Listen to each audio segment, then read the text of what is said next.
Friends, घर के पास पेड़ लगाने से क्या फ़ायदा। देखिए, हम आम की पेड़ लगाए हैं और पका हुआ आम देखिए ज़रा, पका हुआ आम पूरा मीठी लगता है, बहुत मीठी है। और ये क्या आएगा,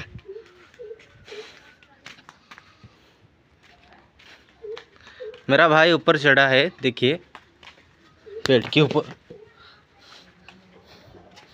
थोड़ा स्लिप कर गया। देखिए फ्रेंड्स, कैसा लग रहा है ये आम, कमेंट कीजिए। पेड़ लगाने से क्या क्या फ़ायदा होता है, देखिए।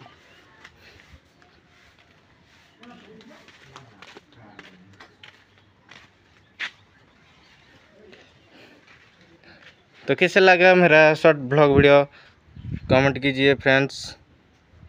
फिर मिलेंगे दूसरी वीडियो पर। Take care, bye bye. जय जगन्नाथ, जय ओडिशा।